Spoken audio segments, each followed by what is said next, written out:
गुरु प्यारी साध संगत जी, सभी को प्यार भरी राधा स्वामी जी। संगत जी, अक्सर यह शिकायतें रहती है कि भजन सिमरन के अंदर कुछ दिखाई नहीं देता। तो संगत जी, यह प्रश्न आज से वर्षों पहले एक अभ्यासी ने सतगुरु से किया था।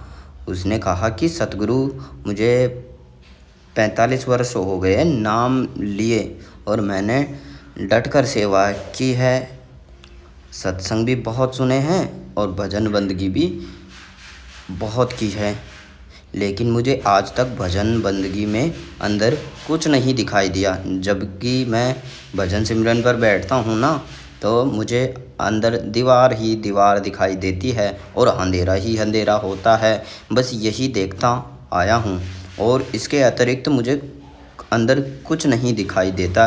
कभी कभी तो मेरा मन कहता है कि यह मेरे की बात नहीं है, मुझे यह सब छोड़ देना चाहिए, लेकिन फिर अंदर से आवाज़ आती है कि नहीं, मेरे गुरु का हुक्म है, चाहे मन लगे या ना लगे, लेकिन भजन बंदगी के समय ज़रूर देना चाहिए।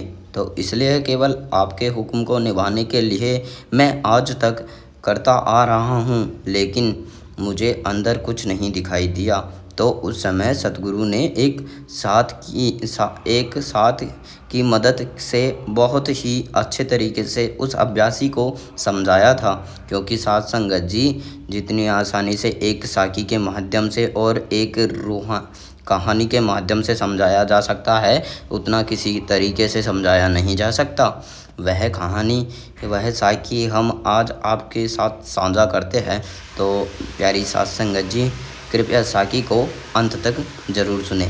यह बात सतगुरु गोविंद सिंह जी के समय की है और उस समय सतगुरु की सभा लगी हुई थी और सतगुरु का सत्संग चल रहा था। सतगुरु सत्संग को अनमोल वचन फरमा रहे थे, उन्होंने मालिक से जोड़ रहे थे। तभी एक सीधा साधा किसान सतगुरु के पास चलते चलते सत्संग में आकर कहने लगा कि मुझे कोई सेवा बख्शी। साध संगत जी, आप तो जानते ही है, उस समय मुग़लों से लड़ाई होती रहती थी। तो गुरु साहिब ने उसे पूछा कि तुझे बंदूक चलाना आती है? तो उन्होंने कहा, सतगुरु, मुझे बंदूक चलाना नहीं आती। तो सतगुरु कहने लगे, क्या तुम्हें घोड़ा सवारी करनी आती है? तो उसने कहा, नहीं सतगुरु, मुझे घुड़सवारी भी नहीं आती। तो गुरु साहिब ने उसे कहा, फिर तू क्या करेगा? तो वह कहने लगा कि मैं घोड़ों की सेवा कर लूँगा। तो सतगुरु ने उसे घोड़ों की सेवा पर लगा दिया। वह बड़े ही प्रेम से और प्यार से सेवा करने लगा। घोड़ों की गंदगी उठाता, घोड़ों को अच्छे घास खिलाता और हर प्रकार से उनकी सफाई रखता। तो 2-3 दिन महीने घोड़े बहुत अच्छे तंदुरुस्त हो गए और एक दिन गुरु साहिब आकर देखा तो घोड़े तो बड़े ही तगड़े हो गए थे। और गुरु साहिब अस्तबल के मुखियों से पूछा कि घोड़ों की इतनी सेवा किसने की है? तो उसने गुरु साहिब जी को बताया कि आप जिस व्यक्ति को घोड़ों की सेवा की जिम्मेदारी दी है, उसने ही तो गुरु जी ने उस व्यक्ति को बुलाया और उसने पूछा कि भाई तेरा नाम क्या है? तो उसने बताया कि सतगुरु, मेरा नाम बेला है। और मैं गुरु कहने लगे, बेला, कुछ पढ़ा लिखा भी है? तो उसने उत्तर दिया, सतगुरु, मैं कुछ पढ़ा नहीं हूँ। तब गुरु साहिब ने कहा, अच्छा, आज तो मैं तुम्हें हर पढ़ाएंगे और तुम्हारे पास पढ़ा करना और साथ साथ सेवा भी किया करा। तो गुरु साहिब उसे रोज़ एक पंक्ति बता देते थे और वह याद करता रहता था।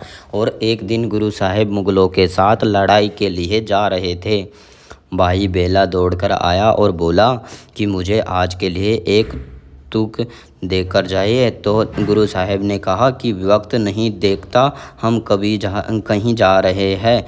और फरमाया, वाह भाई बेला, ना पहचान वक्त, ना पहचाने वेला। तो भाई बेला ने यह समझ लिया कि शायद गुरुजी मुझे यही पंक्ति बता गए हैं, शायद मुझे इसका जाप करना है। तो वह सारा दिन बड़े प्रेम और प्यार से साथ उस पंक्ति को रटता रहता, वाह भाई बेला, ना पहचान वक्त ना पहचान बेला। तो वहाँ से सब सेवादार देखकर मन ही मन हंसने लगे और यह बेवकूफ़ क्या बोल रहा है, फिर क्या बोलता फिरता है। जब शाम हो सत्संग में सब समय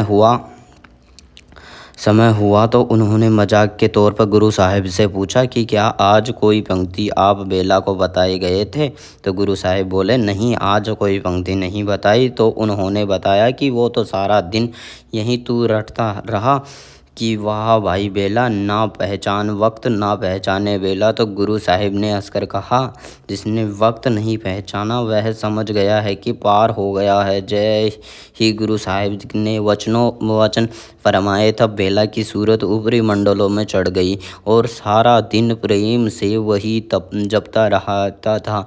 अगर सूरत अंदर जाती थी तो नाम के रंगों में रंगता, अगर बाहरी आत्माओं को गुरु के ख्याल के नाम के प्यार में डूबा रहता। तो कुछ सेवादार ने कहा कि इस दरबार में कोई न्याय नहीं है, हम कब से सेवा करते आए हैं और कुछ प्राप्त नहीं हुआ, यह कल आया और नाम के रंग में रंग गया है, यह कैसे हो सकता है। तो साध संगत जी, उस जमाने में कुछ सेवादारों ग्रंथ और पुराणों का अनुवाद कर रहे थे और कहने लगे कि हमने पुराणों का अनुवाद किया है, सेवा भी की, लेकिन व्यर्थ गया, अब हम यहाँ रहना नहीं चाहिए। तो गुरु साहिब ने देखा कि वह धै में आ गया है तो समझाने के लिए गुरु साहिब ने उन्हें कुछ भांग दी और कहा, इसको प्रेम और प्यार से साथ पीसो, क्योंकि यह नियम है कि भांग को जितना ज़्यादा पीसा जाता है उतना ही ज़्यादा नशा देती है। तो उन्होंने प्रेम और प्यार के साथ भांग को पीसा, सतगुरु का हुक्म माना तो भांग का घड़ा तैयार हो गया। तो गुरु साहिब ने उन्हें हुक्म दिया कि भांग की कू करके छोड़ते जाओ, कुली करके बाहर फेंकते जाओ, यह सारा घड़ा ख़त्म हो। तो गुरु साहिब ने उसने पूछा कि क्या नशा आया। तो उन्होंने जवाब दिया कि कुछ नशा नहीं आया, अगर भांग पीते हमारे अंदर जाती है तब नशा आना था। तो गुरु साहिब ने कहा, बेला वाले सवाल का जवाब भी यही है, उसने अंदर नाम का रंग चढ़ गया है क्योंकि उसने उसे पी लिया है। साध संगत जी, मतलब तो यह है कि जब तक अंदर प्यार ना हो, मालिक से मिलने की कच्ची तड़प ना हो तो मुक्ति नहीं मिलती, ना अंदर का पर्दा खुलता है और ना ही शांति आती है। तो साध संगत जी, इस साखी के माध्यम से सद्गुरु ने बड़े ही अच्छे तरीके से अभ्यासी को समझाया ताकि आज की साखी